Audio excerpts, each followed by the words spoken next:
that brings us to another topic of, like, I feel like there's two types of people that could be successful in life. I'm not talking about money. I'm talking about just being good at something. There's the person that has the extreme natural talent that wakes up out of sleep and is just good at whatever it is that they want to be good at, whatever that thing is. And then there's the technician, the one who works at it, watches the film, and goes the full way in preparation. And we're seeing, in a lot of cases in our lifetime, a bunch of people that are good at both, that are the best at both. And it's really a marvel. It's really something to really think about in your life. Like, how can I get better at things? Like, even if I don't have the most natural talent, like Tom Brady, like, didn't start his whole way through Michigan, 6th round pick. I mean, Jordan too wasn't the best in early college or high school. Well, even at the beginning of his career, it took him 10 years to win a championship, something like that, more. He worked at it every day. What was it? The Pistons that kept on knocking him out? It was the Pistons, right? I don't remember. The beginning of Jordan's career, I was with Isaiah Thomas, the Pistons. Oh yeah, that was a good Pistons team. Yeah, I think it's what you're saying. There's something there. I always tell people, or tell my guys at work, that it is not the most talented person that's successful. It's the most disciplined person. Well, the most talented could be if they have the discipline. Right. Discipline is the necessary component, not talent. Because the most talented person, if he fucks off 7 hours a day and he works for an hour because he's talented, that disciplined person who's not as good, that's sitting there working all day, is going to outwork the talent. I like that you see people now that have both. Who are you thinking of when you say that? I was just thinking mostly of Tom Brady, Jordan, and of Mayweather. I mean, when you think about when you think about guys like Joe Montana, I'm sure he was good at preparation and things like that, but it wasn't, the deal wasn't made of that the way that it is of Tom Brady, of how he's like in his mid 40s and still eating right and still doing all the things that he needs to do to be great. There's whole movies like what's that Denzel Washington movie? He Got Game. Oh, where he's like, the only people up right now are me, you, and Michael Jordan. Like that's a thing. And like I remember being young and my dad telling me, like, Michael Jordan's preparing right now. Like, you think you're going to be a great baseball player. You think you're going to be a great football player. Michael Jordan's up doing push-ups right now. He's out at the gym, shooting free throws. He is. You got to do that too. If you want to be that, you got to do that. You're even as talented. He's 6'6". You're 5 foot what? You got to do more work than what he's doing. And that's anything you want to be successful in. Like, whatever your business is, if you're an entrepreneur, you're opening your own business, whatever it is, you have to know that there's somebody out there that's getting up earlier, that's working harder at it, and that's always going to be a fact. Like, somebody is outworking you, and you just got to do everything you can, if that's the path you want to go down, to be successful.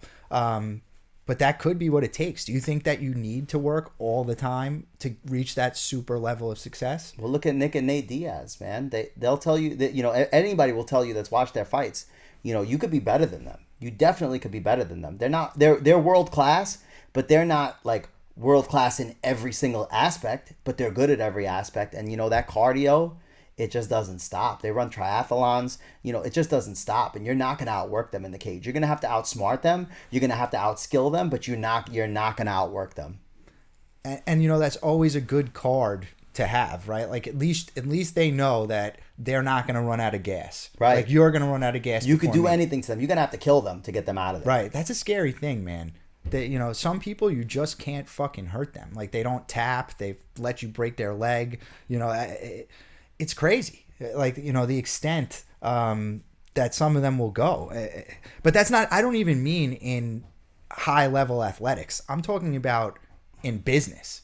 Do you think that you have to work constantly the same way to reach a high level of success? So the elephant in the room right now, which I think is the real question that we're trying to get at, is there a minimum level of talent that you need before the hard work actually pays off? And yes, I think that there is a minimum level of talent 100%. That you need at certain things in order for you to progress forward. But if you're really terrible at something, like, you could work to get to a higher level at it, but are you going to be the best? I mean, I think that just like in sales, prospecting is a big part of it. I think for yourself, finding what you're good at and then trying to cultivate that, especially if you enjoy it, is probably the right route to go. I mean, I can't tell you what to do with your life, but if you really, really suck at something, anything at all, and you keep pursuing it and pursuing it and pursuing it, getting knocked down, first of all, it only takes one time to succeed. It only takes one big win to be an overall winner in anything.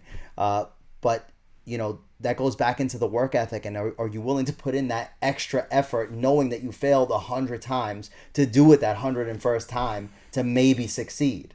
Or should you choose? It's a big question that a lot of people have, man. But there's a difference between failing over and over and being terrible at something. Like, most people that are successful failed over and over and kept going and kept trying, took no for an answer 1,000,000 times before they got a yes. That is part of success. No one gets it on the first try. But it's not the lottery. No, look, hold on a second. There's that one-armed wrestler, or that wrestler that has no legs. I'm sure he was fucking terrible at wrestling, like at some point in his life. The one-arm wrestler, maybe, or the two-arm wrestler, whatever. Exception. I'm sure that like the guy, I guess, what was his name? I can't remember his name. The guy that used to pitch in the major leagues that had one arm, Jim Abbott. I'm sure at some point in his life, before he became good at pitching, he was terrible at it. Especially, I don't even know when he lost that arm. But I'm thinking different. You're still thinking about a high-level athlete. What if you had someone come in and they're overweight, they're not mentally sharp, and they want to be a high-level? Would you tell that person that they could do it? Keep trying? Well, when it's clear that they can't do it? I mean, doing that person a disservice. What makes it clear that they're not not able to do it? Just the physical state that they're in right now, or their mental capacity. Just something that you notice about them that you don't believe that they could ever be that high level athlete.